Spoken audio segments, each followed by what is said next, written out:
سحر کا وقت تھا، معصوم کلیاں مسکراتی تھی، ہوائے خیر مقدم کے ترانے گنگناتی تھی۔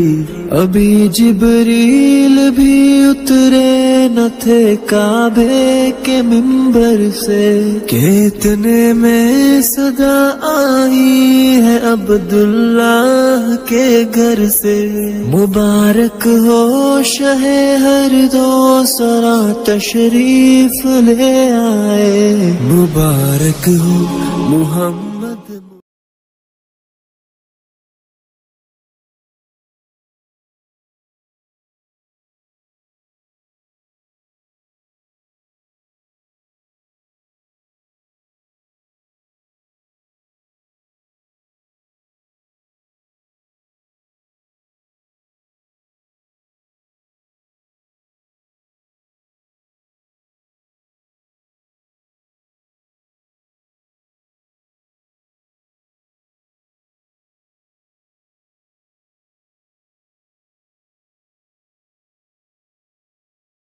السلام علیکم ورحمۃ اللہ وبرکاتہ۔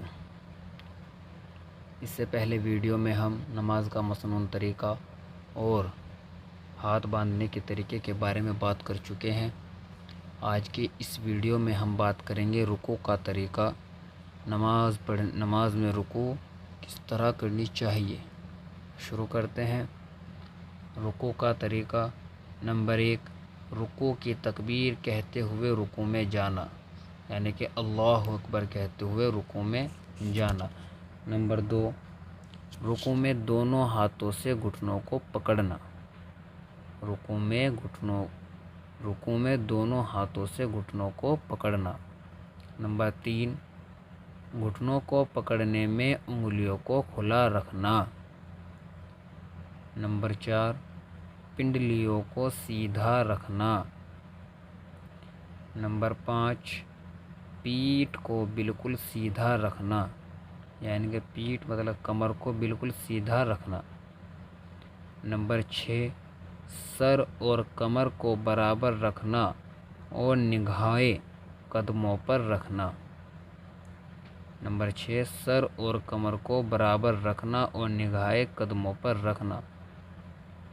نمبر 7، رکوع میں کم از کم 3 مرتبہ سبحان ربی العظیم کہنا، رکوع میں کم از کم 3 مرتبہ سبحان ربی العظیم کہنا۔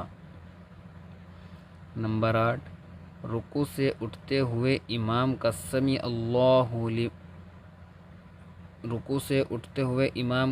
اللہ لمن حمدہ، مقتدی کا ربنا لک الحمد اور اکیلے نماز پڑھنے والے کا دونوں کا کہنا، یعنی کہ اگر ہم امام کے پیچھے نماز پڑھ رہے ہوں، امام نے کہا سمیع اللہ لمن حمدہ، تو صرف مقتدی کہیں گے پیچھے نماز پڑھنے والے ربنا لک الحمد، اور اگر اکیلے نماز پڑھ رہے ہوں تو یہ دونوں کہنے چاہیے۔ نمبر 9، رکوع سے اٹھ کر اطمینان سے بالکل سیدھا کھڑا ہو جانا، یعنی کہ رکوع کرنے کے بعد، فارغ ہونے کے بعد رکوع سے سیدھا کھڑا ہونا، پھر سجدے کے لیے جانا۔ نوٹ: رکوع سے اٹھنے کے بعد سیدھا کھڑا ہونے کو قوما کہتے ہیں۔ یہ قوما واجب ہے، اس لیے اس پر خاص توجہ دینا چاہیے۔ کیا ہے؟ رکوع سے اٹھنے کے بعد سیدھا کھڑا ہونا، کھڑے ہونے کو قوما کہتے ہیں۔ یہ قوما واجب ہے، اس لیے اس پر خاص توجہ دینا چاہیے۔ کبھی کبھار نماز پڑھتے ہوئے کوئی کہتا ہے کہ اللہ تم نے قوما صحیح سے نہیں کیا، تو قومے کا مطلب ہے رکوع کے بعد سیدھا کھڑا ہونا۔ اسی کے ساتھ سجدے میں جانے کا طریقہ کیا ہے یہ بھی دیکھ لیتے ہیں۔ صرف 3 طریقے ہیں سجدے میں جانے کا طریقہ۔ نمبر 1، تکبیر کہتے ہوئے سجدے میں جانا، یعنی جیسے رکوع میں تکبیر کہتے ہوئے سجدے میں جا رہے تھے، ایسے ہی سجدے میں بھی تکبیر کہتے ہوئے سجدے میں جانا، یعنی اللہ اکبر کہتے ہوئے سجدے میں جانا۔ نمبر 2، سجدے میں جاتے وقت سر اور سینے کو نہ جھکانا بلکہ سیدھا رکھنا. جیسے کھڑے ہوتے ہوئے سر اور سینہ ہم سیدھا رکھتے ہیں، ایسے رکوع میں اور سجدے میں جاتے ہوئے بھی ہمارا سر اور سینہ سیدھا ہونا چاہیے.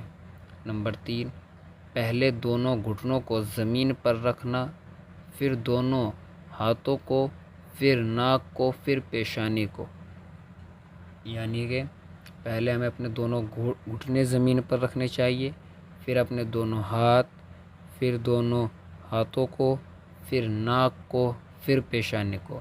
اگر کوئی آپ کے سامنے غلط طریقے سے سجدے میں جانے کا طریقہ اس کا غلط ہو تو اسے دھیان سے سمجھائیں، پیار سے بتائیں کہ نہیں، پہلے دونوں گھٹنوں کو زمین پر رکھنا ہے، پھر دونوں ہاتھوں کو، اور پھر ناک کو، اور پھر پیشانی کو.